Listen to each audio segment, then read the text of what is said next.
Hey everybody, back on another video. So I reviewed one of his books maybe a year or two ago.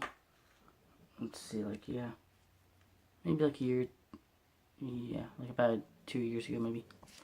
American Splendor by Harvey Pekar.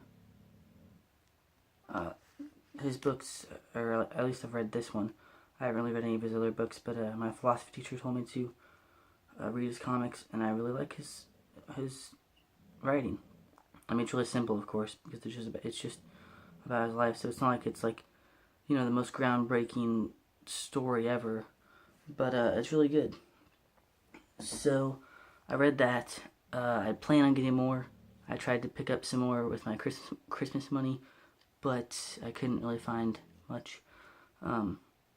So yeah, I was on Amazon, and I picked up a few things for cosplay, like these Spider-Man web shooters. But more importantly, I picked up this DVD, American Splendor, which is the movie based on his comic books, which is based on his life, and it's starring Paul Giamatti, and of course he's in it as well. And this is a really good movie, I thought. Again, it's really simple because it's just basically Harvey Pekar's life, just like from how he got started on his career all the way till before his death. So that, I think this was made in 2001. So about from so I think he died in 2010, if I'm correct, maybe 2009. So this is from 60, from his around the time he started, 65 to 2001, I believe, 2000 maybe. And it's a really good movie. So that's the basic story, and just and again, some of the cinematography is kind of basic, of course.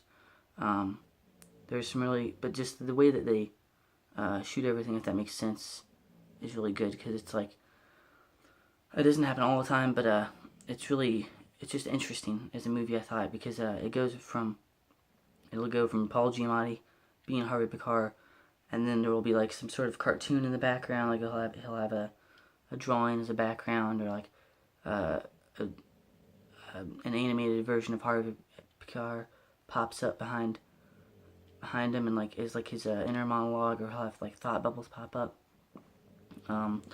or we'll have it'll go from Paul Giamatti, and it'll go into a scene of the real Harvey Pekar narrating, and then it'll have a little bit of his life, and sometimes his wife in there. So yeah, it's just a really good movie. I liked it quite a bit. So yeah, because I've only read the one book, but I plan on reading more of his comics. But yeah, he was inspired by. If you don't know, he was inspired by Robert Crumb, and then he just sort of kept on going from there, because Robert Crumb inspired him, and which I haven't read any of his stuff. I know he's big in the comic book industry and the underground scene, but I haven't read any of his stuff. I plan on it eventually, but at the moment I have not. So he was inspired by Robert Crumb, and then he went from just sort of being inspired, and he did stick figures, and then he just sort of gets various people to draw his stories, which is one of the things I like about his stories, is because you'll go from something even there's 2 pages, and it's 2 different art styles, because this is Dan Haspel on this side, and then there's a whole another art style. If you can tell, my camera kind of sucks, but you can get the gist of it. But yeah, that's what I love about his art, is he'll have one story drawn by one guy, and then another story drawn by another guy. But yeah, his storytelling's really basic and everything.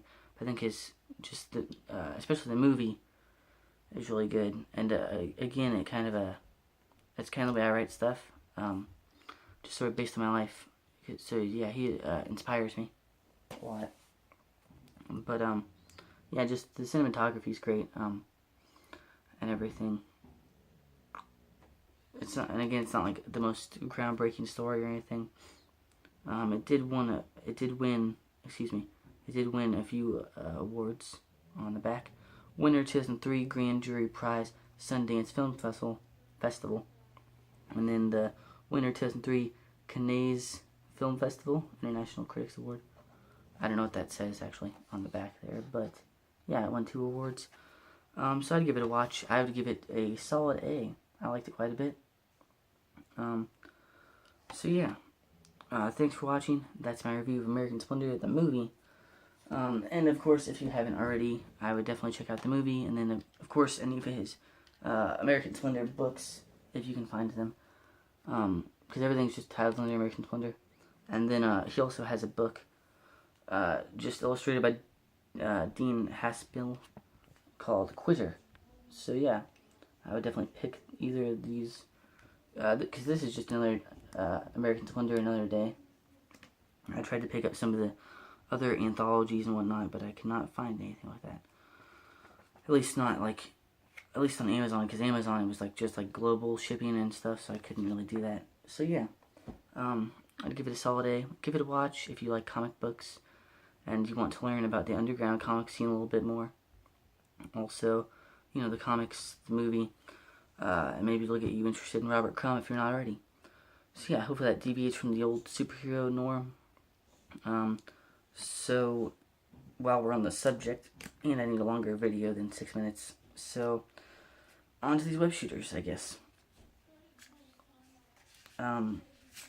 They're pretty good, I suppose. But yeah, the web shooters. They are, at least from my perspective, I think they're pretty good. At least they get the job done, if you will. Because all I need is like something that looks like a decent web shooter for cosplay and whatnot. And the thing is, because I just wanted an upgrade, because originally I had the Amazing Spider-Man 1 web shooters, and these are not the best web shooter. Because they don't.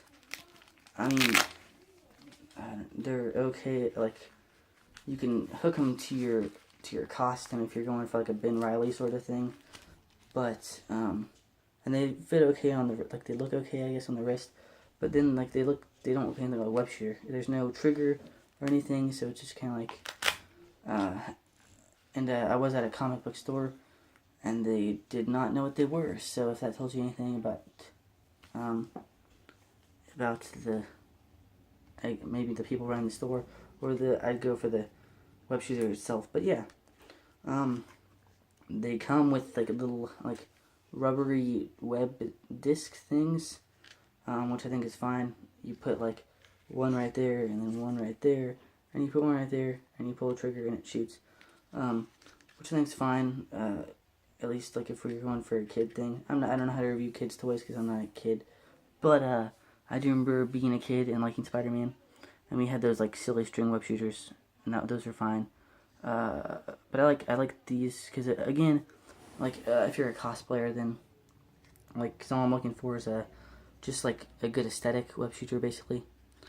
That's all I need. And because some of the kids web shooters are like, they're like the silly string web shooter, and they're like too big, or they're too like, they've got like lights and sounds, and they do all this mimicky stuff. And yeah, I think this fits the job just fine. So yeah, I'd pick these up if you can, if you're looking for a web shooter anyway. Because I saw these on Instagram, that like a T-Stunning Spidey guy, he had these on there, and yeah, they're just like the Spider-Man Homecoming web shooter. You can type that in like Amazon or whatever and get these, and they work, I think, pretty well. For at least like after a while, they kind of hurt my arm, but I don't know if you can tell on my wrist, but I do have like indentations, because the way of, like, maybe I'm tying it too tight, but they definitely grab you by the wrist. So yeah, I would definitely get these if you're looking for a good web shooter and you don't want to buy those like, you know, $100 custom made ones. Just an idea. So yeah, thanks for watching. Right now I'm reading just some back issues off of my long boxes, the question. So right now I'm just reading a few back issues, and I'm going to get to a few just to read, basically, and then I'm going to get to a few stories, and we're going to review those. Then we're going to go into the trades I have on my shelf. So yeah, thanks for watching. Hope you have a good rest of your week. And I'll see you in the next video. Thanks for watching. Peace.